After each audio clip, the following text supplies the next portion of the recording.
Thank you again, Ethan, for joining us. So for today's session, we have Ethan Ng from Kombynation.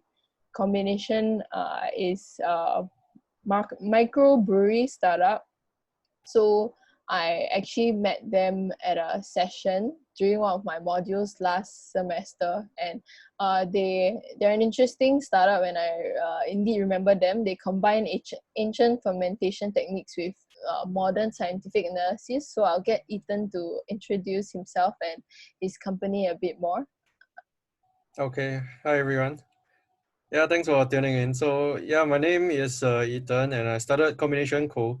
So people always tend to leave out the co behind, but it's part of the company name. But anyway, yeah. So I started it with Marine, who's my partner, during our last semester in NUS. So back then, we actually started toying around. We started fermenting when I was staying in N house. So the first people who actually got to try our first few brews were like the N house neighbors, and it wasn't exactly the best tasting thing in the world. So back then when we first started, we had quite a hard time getting people to want to try it. But even before that, I mean, maybe I can go on about the whole journey that led me up to starting Kombynation Co. Yeah. So I mean, before I even started this, like all of you guys, I was working in different places, trying to gather as much experience as I can. So I had worked before in SMEs, in like large corporations, in startups as well during my NOC Stockholm period. Yeah, so I was just trying to see which kind of company, which kind of size was a good fit for me lah. And then my experience in joining all of this is that it's kind of hard to find a good mentor in a larger company, even in SMEs. It's not that easy to find a good mentor. So I thought, like, why not just strike out on my own first. So because my thinking was that if you want to start a company, you should start uh, as young as possible, because firstly it requires a lot of energy. Secondly, you at this age you don't have much what do you call it, much baggage that you have to carry for a short period. So before your parents start getting old and retiring and everything. So that was my thinking. So back then when I decided to join NOC, I already knew I wanted to start something. But even before that, during my year 1 to 3, right, I was attending hackathons, coming up with different ideas lah. So long story short, those ideas all didn't materialize in the end. And but then I learned lessons from those so-called like failed ideas, or rather, it's still a good idea, and I am seeing people putting it out in the market currently. But back then, I just didn't have the team or the necessary skills or knowledge to actually materialize it. So yeah, one thing that I realized was that um, in Singapore is not like in US or in other countries, where if you want to raise the money, right, all you need is very good presentation skills and you have a dream, and then like people will just like throw money at you, right? It's different in Singapore in that a lot of the investors here in Asia are very practical. So they will want to see not just your background, whether you have the skills to do it, or your team has the skills to bring this to life. And most important thing is traction, actually. So I would say, if you want to increase your chances to raise money in Singapore, right, it's best to have an MVP and have some kind of traction first. Yeah. So yeah, so from, like I said, I learned from all those stories that I mean all those failed ideas, and then I decided to start Kombynation Co. because firstly it's a fermented beverage, which I actually tried in Stockholm, back in Stockholm when I was traveling around the European region. I was attending those farmers markets with my batchmates and also my partner. So during a lot of these farmers markets, we actually see like at least one seller selling this thing called kombucha, which back then no one has ever heard of it. And then the seller was like enthusiastically promoting it as a ancient Chinese fermented beverage. But being Chinese, I haven't heard of it in my life. So naturally, I was curious. Yeah, so I was curious, and then I mean, she was also like saying about all the different benefits that you get when you drink this. So of course, being a life science student, we actually didn't. We were a bit suspicious, lah. I mean, like, is this drink really that good? And then so we went back and we went to read up on more research papers, and we found that there was actually quite a lot of research being done on animals already. So to us, that was a good enough start, lah. Because like if you know about the medical industry, a lot of drugs also started out from having positive effects on animals. So that's how most of your current drugs, the process that they have to go through to get to market as well. So in a way, like being from life science, I had the choice to start like a biotech startup or something like this. So why I chose to go this road is because what I know is that a biotech startup will need like super long. Like you need at least 10 years Oh to yeah. even like have something. Yeah. To even have something that you can sell to the public. So I didn't want to spend 10 years researching on something. So I went this route instead, which we can still in a way like our background as life science students, right? We can still put research into it, and that actually becomes what do you call it, a competitive advantage that would set us apart from our competitors. But the good thing is that we can already start selling it. Yeah, so yeah, you can really start selling it to make money and to show that there's traction lah. So remember what I said, like what I realized was that traction was very important in Singapore. So yeah, so that was how me and my partner, both with no background in F&B, we started this. And You're then both like sorry, how you're both life science graduates. yes, correct. Mm. Yeah, so yeah, we're both life science graduates. Yeah, so I mean, interesting story was before we even started this, we were like everyone else looking for jobs as well lah. So I remember there was one of these jobs that required me to do an interview, and then I was holidaying in Japan, so I still brought my laptop over in order to do this video interview. But uh, halfway during the interview, right, like when they asked this question about why do you want to join us, then as I was like recording myself saying like all the reasons, I felt a very strong sense that this was not something that I actually wanted to do. Mm. Yeah, for the rest of my life lah. So I felt like I was lying and not being true to myself. Mm. So then that was really when I decided to go all in into Kombynation Co. I just shut the laptop and enjoyed the rest of my holidays in Japan. And then when I came back, yeah, we started really getting everything up. Yeah. So yeah, then yeah, I mean then if you hear about people starting in the F&B industry, right?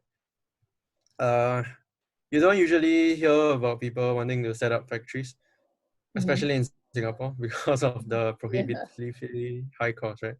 So most people want to just start like a small cafe or like a bubble tea kind of kiosk where they can just use the franchise model in order to grow with other people's money.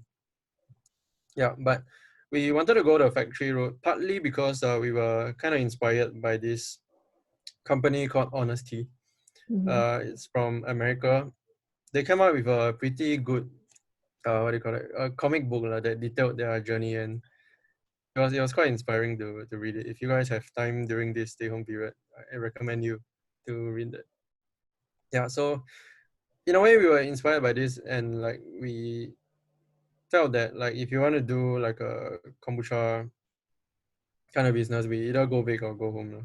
So we didn't want to just just attend farmers markets and do it part-time. Like back then when we started, most of our competitors were all doing it part-time, but we were the only ones that decided to go all in, because 3 years ago you literally don't even see kombucha around anywhere. But in these recent times we are seeing like more and more kombucha popping up, brands and at different locations. Yeah.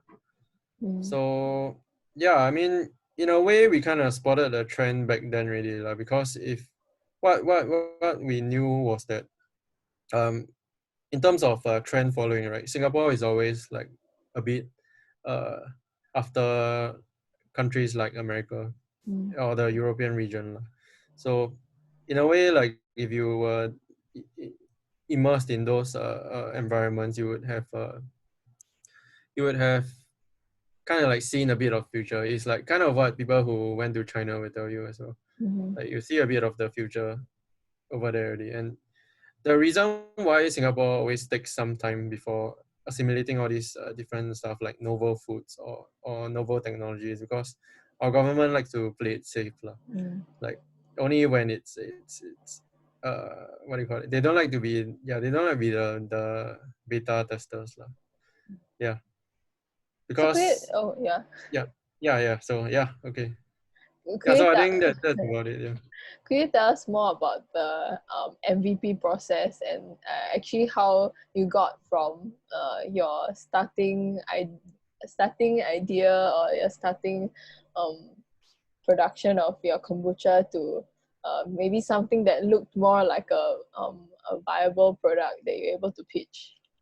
Yeah, okay. So at the start, right? Of course, like what we knew from the start was that firstly we wanted to do our brewing not from random websites. Like we didn't want to get our brewing steps from random websites, but rather we assimilated techniques from different research papers. So that was the first thing that we did in order to like what do you call it, have like similar results because those were research papers that actually uh, like if they do it in this way, they showed that there's positive results in animals, right? So that was the first thing that we did. Then the second thing that we knew that we had to do was to get a taste right. So like if you want to sell something healthy in Singapore, right? uh, I would say, or rather, if you want to be in the food industry, taste is always the first thing that you have to get right. Because no matter how healthy it is, if it tastes like shit, no one is gonna drink it unless they're dying. Yeah. So kombucha in a way is more of a healthy lifestyle product. So being a lifestyle product, you don't want to sell something that tastes bad lah, that people have to force themselves to drink it.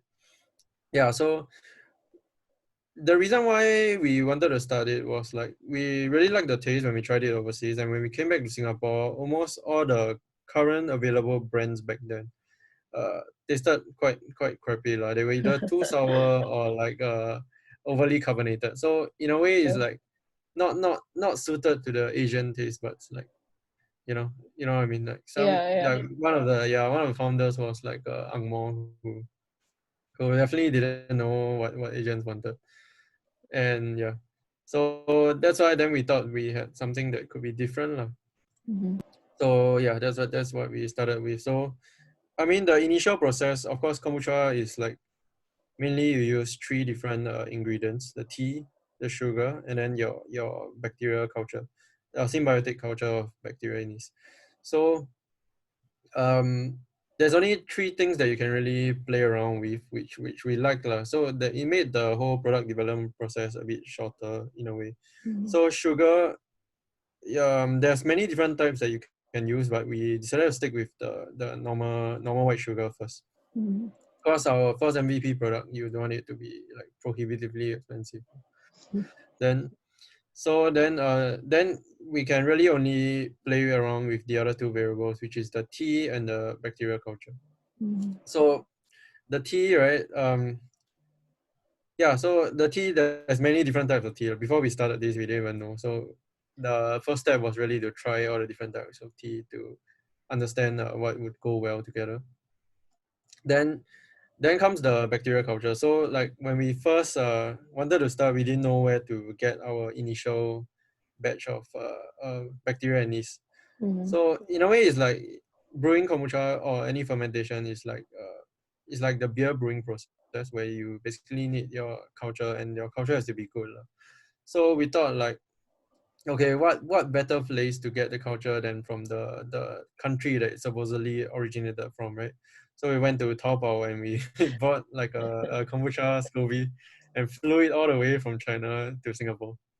And turns out it, turns out the culture was not that strong, and then so our kombucha started growing more. Oh. So so this was really the first first few times we started brewing. We had no idea, absolutely no idea what we were doing, and yeah, but luckily we knew how to spot like mold lah. So we know that like we didn't get any food poisoning or anything. That's Yeah. good. So yeah, I mean, then after that is continuous product refinement. So like I said, like the first time we gave it to our friends and family, we had to almost force them or incentivize them to try it. But after a while, uh, we knew that we got the right taste when they started asking for more. So yeah, in a way, like you can also view the whole food product development process in the same way as the lean methodology that you guys would have learned about. Like you just try to do it as cheaply as possible, fail fast, and yeah, keep trying until you get something that people want. Yeah, yeah. So I remember during your sharing last time, you guys actually did apply or you presented during the NOC Pitch Night. Mm-hmm. So could you tell us more about that? Okay. So it wasn't exactly the pitch night. We didn't attend any of those pitch nights Oh, because okay. um we knew that um in a way the whole NUS enterprise panel was more focused on tech related investments. So it has to really have some tech in there. But back then ours was mainly F&B. But then we were, encouraged by the NUS enterprise people to join lah. So in a way we were like specially invited and selected to pitch, and then they were basically telling us, okay, we are definitely gonna get it and everything. So me and my partner, we actually like forsaken one midterm to prepare for the pitch deck to pitch the next day. Yeah, and guess what? In the end, they rejected us. So I would say yeah, for many people that would be like the end of their journey lah. Like um as was the case with a lot of my previous ideas that I came up with my team during different hackathons. Like if we were rejected or we didn't go to the finals or we didn't win, then we just let it go. But this time was a bit different because in a way I knew that this was something that I could start even on my own because I have the necessary background and knowledge to start it lah. So in a way, the good thing about the food business and the reason why it's so competitive as well is that it's easy to get into. Yeah, then but after that is the hard part when you have to start scaling, differentiating yourself, building your brand. So yeah, but in a way, deep down I knew that this idea had more potential than the other ideas I had, which were good and had pretty good user cases, but I didn't have the background to actually start it myself if my team didn't want to do it. So yeah, I decided to go ahead and continue doing this. Then there came a time when really we were running out of money because we were attending at the start we were attending farmers markets and everything to validate our taste, validate the market, validate the type of customers that we want to go after. So but then there came a time when we had to grow bigger, and that's when luckily we saw we wanted to apply for this startup SG founder grant from ESG. And so if you want to apply for that, you have to look for this kind of mentor institutes which NUS Enterprise is one of them. But because we already knew that their vertical was not right for us, so we looked for other investors who in a way know more about food lah. Because I mean, one memorable thing that was that when I pitched in front of the NUS Enterprise people, they were saying like so they were telling me that food is boring.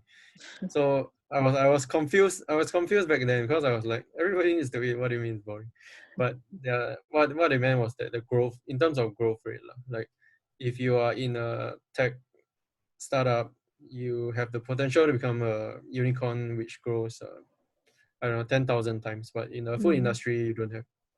You usually don't see that like is maximum you will see about 3 to 5 times of the growth. But why I decided to go into the food scene as well was that even though the growth rate is not as exciting, it's not 100 times, it's not 1,000 times, but the death rate is lower as well. Like you hear about the fact that 9 out of 10 tech startups fail, right? But in the food industry, it's a bit better. It fail after 3 to 5 years. But in the food industry, it's better because it's only about half. So only about, five out of 10 that will fail. Yeah. So you mentioned about how you guys chose to go down the like factory route, right? What was the biggest challenge in scaling up from there, going down that specific route? Yeah. Yeah. So the interesting thing was that so basically, like I said, I was looking for the right investor, mentor partner, and luckily at that time, Innovate 360 was just set up. So this is like one of the first food-based startup incubator in Singapore.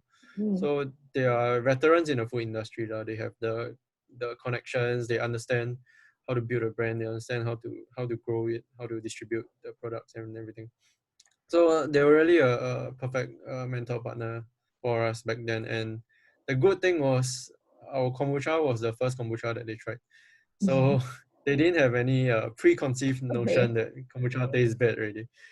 So that was good because like after they tried ours, we kind of like encouraged them to go and try our competitors' products. And a few days later, we were told that we were in the incubator. That was good. So but getting into Innovate 360 was a pretty good thing for us because they provide is like an integrated building where they can provide the co-working space, the manufacturing space, and also the warehouse space. So yeah, you don't have to travel to 3 different places just to throughout your work week lah. Everything is integrated in one building. Yeah. So I mean then because then they also invested a small amount in us, but that wasn't enough for us to do what the more well-funded startups were doing, which was to just hire a consultant to come up with the whole building plan, and then like come up to hire the contractors to just build everything up while they focus on other things. So for us, right, for me and Marine, we really built everything from ground up. We were designing the space ourselves, like the initial plan, and then we just got a architect friend to draw it nicely so that the contractors at least understand what we want. And then we really had to try to make use of the limited resources that we have. So friends and friends and family that had the expertise. So the building plan, and then we were sourcing for our own contractor as well. So like although like the incubator did provide us with some contractor contacts, but we found out that it was actually quite expensive. So we decided to go and find more ourselves. And it turns out we actually found one that could do it at almost half the price of what everyone else was quoting. Yeah.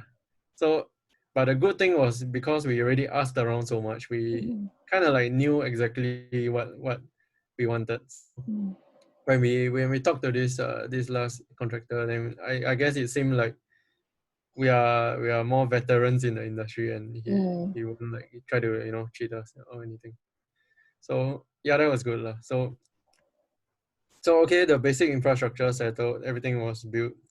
Then I mean, you might think setting up a factory is just like building walls and doors, right? But actually no, for a food factory, the floor material matters. The type of wall paint also matters. You basically want something that because SFA has very stringent requirements lah. So especially in the Singapore Singapore's food industry, the regulations are quite strict. Mm. So that's why there's a lot of in a way it's high standard, but then it's also quite mafan for you to set up your own manufacturing space here. So Mm. most people with the money would just outsource it, but we have to just really hustle and do everything ourselves. Mm. Yeah. So once you get the infrastructure up, then it's getting the equipment in. So for the equipment stage, right, we had two ways that we could go. One is if so in a way, like in a startup, you have to always plan for the worst case scenario lah. Like you might have talked to a lot of investors, they show some interest, but the actual time for the money to come in can actually delay and drag. And if you unluckily meet a situation like the COVID-19 situation, then most of the investors would like put a pause on their Mm. investing. Yeah, especially in startups, because I mean during a recession is the best time to pick up like cheap stocks lah. Mm. So in a way that's a better investment. But anyway, back to the point. So because of this situation, we decided to not go fully auto, and we decided to go the semi-auto route instead, and just at least get things going and started. Yeah. Mm. So that's the current stage that we are at. Mhm. Yeah. Thanks, Ethan. I think this is a good segue now to open the floor for some questions. So if you all have any questions, you can unmute yourself and ask Ethan, or you can just type it in the group chat. So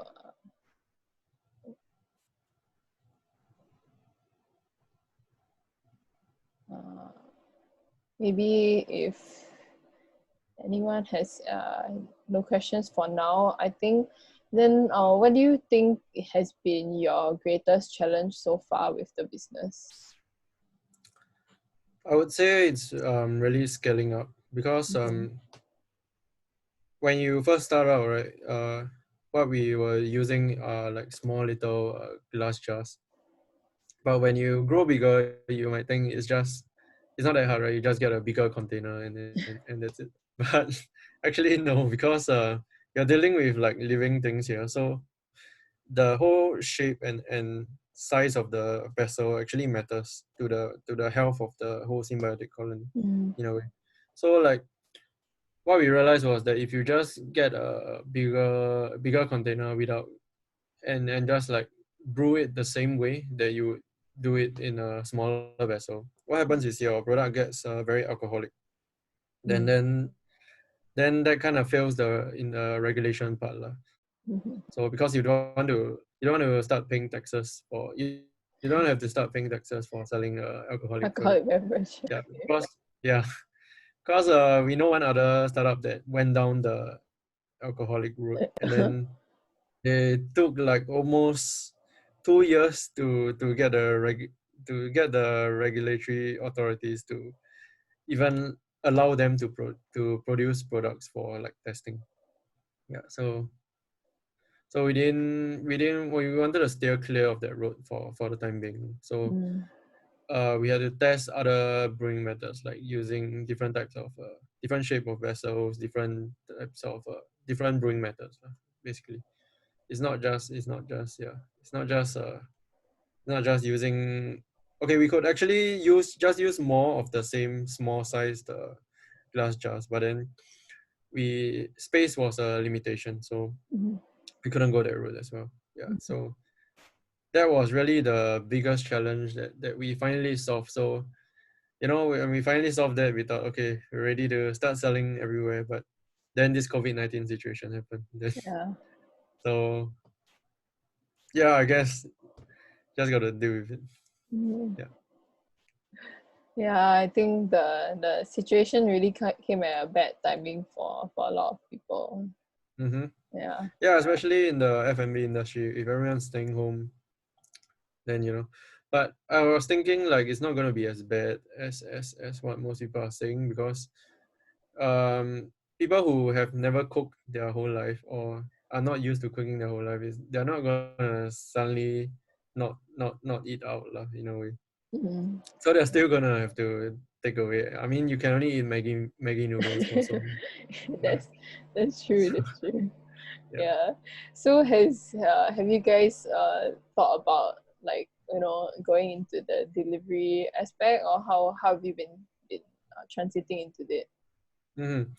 So okay, so in terms of like once you get the things up, right, a lot of things become easier. Like in terms of delivery, there's a few ways that we can go about it. We can either go through a distributor, Yeah. but that would they would shave off your margins by quite a bit lah. But then Mhm. in a way it's less headache. You know, you can just focus on your manufacturing and then you just let the distributor do the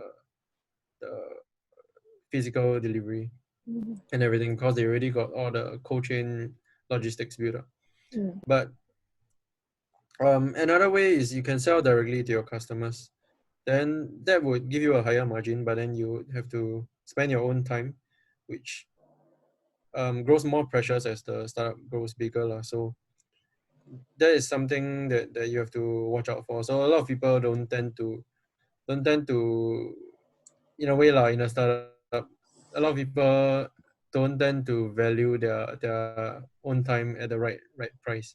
Mm. Yeah, but at the start is okay because you know is you're literally just trying, you're a two-man army doing everything. But once you grow bigger, then you gotta start to think whether it makes sense to hire people to do certain things. Yeah. Yeah. I hear you. The chat seems a bit quiet, so I think we'll move into rapid fire question segment. So Okay. you only have 10 seconds to respond. Okay. Okay. So first question: Facebook or Yeah. Instagram? Instagram. Second question: what is your favorite tea? Mm, black tea. Black tea. Okay. Third question: what's your favorite product other than your own? Yeah, kombucha. You mean Can be anything, service, something that you're using right now. anything? I guess iPhone. Ah, okay. Uh, what is the last book you read? Wow, it's been a long time. The Good Food Startup Menu. So yeah. Okay. Describe what success means to you in less than 5 words. Mm, freedom of choice. Yeah, freedom of choice, I guess. All right. Yeah. Okay. So, what inspires you every day? I would say waking up and knowing that we are creating something that is making the world a better place. Hmm. Yeah. Okay. And last question would be, if there was one lesson that you would want your younger self to know, what would it be? Mm, to start earlier, I guess. Oh, really? So just don't worry about it and just like start. Yeah. like even earlier. Yeah. Because Right. because I actually wanted to I had a lot of ideas since secondary school, but Mm-hmm. just didn't have the I just told myself like, I didn't have the time or the knowledge to carry it out yet. But Okay. actually the knowledge is all already out there. Yeah. So if Okay. you wanted to start earlier anytime. Yeah, I think we have a question from the chat. Okay. Nada asks, if you could change something you previously did at Kombynation Co, what could it be? Change something that I previously did. Yeah. Okay.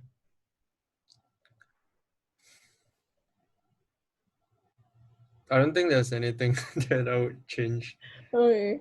or anything that I could think of lah. Because yeah, we're already going the fastest that I could. Okay, maybe I would start raising money earlier Mm, because I didn't expect how long the delays would take. Yeah, mm, mm. and I didn't like take into account the fact that shit like the COVID-19 situation could happen. Yeah, Yeah, I think yeah, nobody really would have expected it to blow yeah, up so exactly. bad. Yeah. Okay, we have another question. So, having run a company with partners of, this is from Jaren. Having run a company of partners with my own before, I do feel that a major challenge is managing and aligning expectations. So he asks, have you had any situations that have either strained your relationships with your partner?